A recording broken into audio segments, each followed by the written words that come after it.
Hello learners, in this entire series of lectures, we'll be taking up module 4 on the airport engineering and we'll be able to understand uh, like what is air transport characteristics, airport classification, then objectives, the components, the layout of an airport, and what are the criteria for the airport site selections, parking and circulation area, and typical airport layouts, right?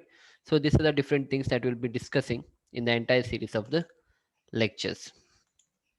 So, to begin with, air transport is the most recent mode of transportation. It is a gift of the 20th century to the world. The two world wars gave a great impetus to the development of the air transport in almost all the countries of the world. The peculiar characteristics of the air transport is that it does not need a specific surface track for its operation, right? If you want to make use of the two-wheeler or the four-wheeler, we require a good road, right? In the same way, if I want to run a train, then I need to put up the railway track. But when it comes to the air transportation, only the thing is we need to set up a very good airport. Other than that, we don't have to do anything much with the surface track for the flight to take off. Only the landing and all is required, but you don't require a track like we have it for the railways. Next point is it is the fastest mode of transportation, but the cost of its operation is very high, and thus it's suitable for only rich passengers and mostly for the cargo. But nowadays, if you look, the airport, I mean, the flight can be taken by any people. Few years back, the tickets were expensive, but now it's not that expensive. So we cannot say that only rich people can take this. Almost all of them can take this. That is a air transportation can be taken by all sorts of people in the society. And the last is, however, in the advanced countries like USA, Germany, etc., it offers a tough competition to the railways, right? So this is a bit theory what we need to understand about the airport. Yeah. Now coming to the characteristics of the air transport. First is the unbroken journey. Air transportation provides unbroken journey over the land and the sea. It is the fastest and the quickest means of transportation when compared to all other airport. Air transportation is the fastest and the quickest mode of transportation. Next is rapidity. Air transport has the highest speed among all the modes of transportation, and we know that. Third is expensive. Air transport is the most expensive means of transportation. There's a huge investment in purchasing the aeroplanes and also the constructing of the aerodromes, right? Uh, it requires a huge investment if you want to set up a airport, and also huge investment is required in purchasing the aeroplanes. So the next one is that, yeah, these are the few flight tickets, the rate of the flights what I put here. If you want to go from Mumbai to Goa, it's 6,500 rupees. From Mumbai to Kochi, it is 9,000 rupees, and so on, right? These are the normal rates usually what we get, but they keep on fluctuating depending on the day and also depending on the which company flight you're taking up. Yeah. And the next one is special preparation. Air transport requires special preparation like wheelers link, the meteorological station, floodlights, search lights, and etc. So again, the special preparations is required here.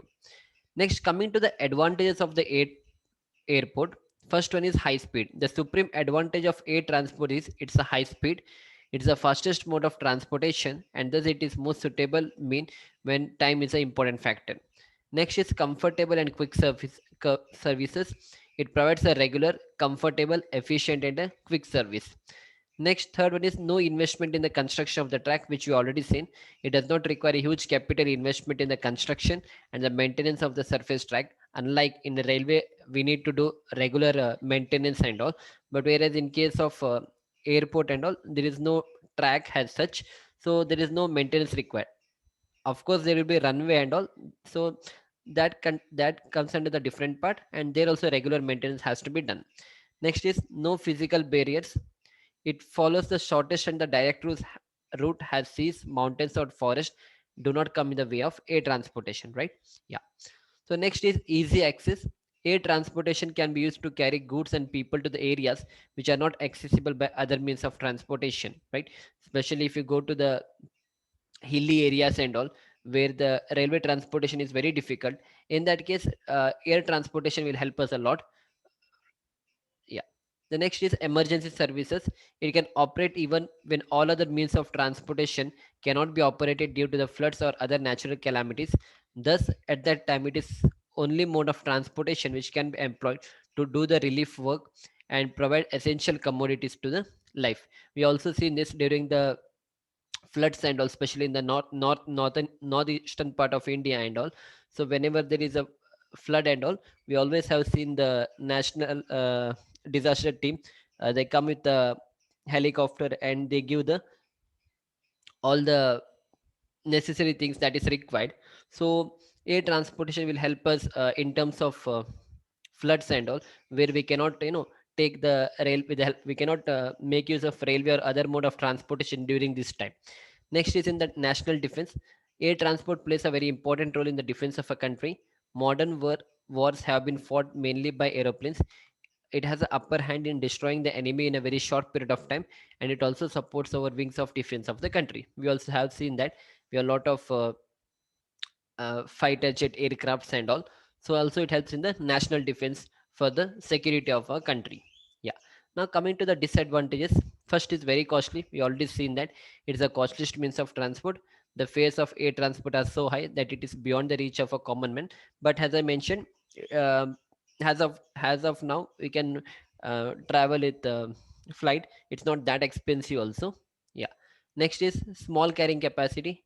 Its carrying capacity is very small, hence it is not suitable to carry cheap and bulky goods, right? Because if you are seeing an average normal flight, they can carry up to 300 to 350 passengers. But if you try to travel through rails and all, it can carry more than thousand and more than thousand passengers at once, right? So that is why in comparison to the railway transportation, it has small carrying capacity. Next is uncertain and unreliable. Air transport is uncertain and unreliable as it is controlled to a great extent by the weather condition, because everything depends on the weather condition. Unfavorable weather such as fog, snow, or heavy rain, etc., may cause cancellation of the scheduled flights and suspension of the air services, especially in the month of October, November, December, when there is a heavy rain and all, and also during the winter season, it becomes very difficult for the operation of the aircraft. So sometimes it will create a problem. So that is why it is written uncertain and unreliable. Next is breakdown and accidents. The chances of breakdown and accidents are high as compared to other modes of transportation. Hence, it involves a comparatively greater risk. Yeah, see, risk is everywhere. Even if you transport, even if you travel by rail, also sometimes there are chances that you will meet up with the accident and all. But in comparison to the other mode of transportation, every time you take off, you will be having a fear in you and all, and also whenever you do the landing, there will be fear in you. When compared to other mode, of course, in air transportation, the probability of risk is little more in comparison to the other modes of transportation. Next is large investment. It requires a large amount of capital investment in the construction and maintenance of the aeroplanes. Further, very trained and skilled persons are also required for operating the air services, right? So we require a very skilled persons. We have Airport Authority of India, which conducts exams for all these posts for the air traffic controller and all. And then once you clear the exams and all, you'll be given a training. So once you pass the training, only then they are going to take you for the job. So it requires a lot of skilled persons and also proper training. Next is specialized skill. Air transport requires a specialized skill and high degree of training for its operation. The pilots also have to undergo training, right? So that is why it's written specialized skill. And the last is the legal restrictions. There are many legal restrictions imposed by various countries in the interest of their own national unity and peace, right? So you cannot go in any country without the permission. You have to take permission from the other country so that you can do very smooth landing and takeoff in different countries. uh, prior to doing this, we need to take permission from them, right? Yeah. So all this was about the advantages, the disadvantages, and the characteristics of the aircraft or the airport. So in the next lecture, we'll try to see other things, how the classification of a airport is done, and all those things. So we'll see you back in the next lecture. Thank you.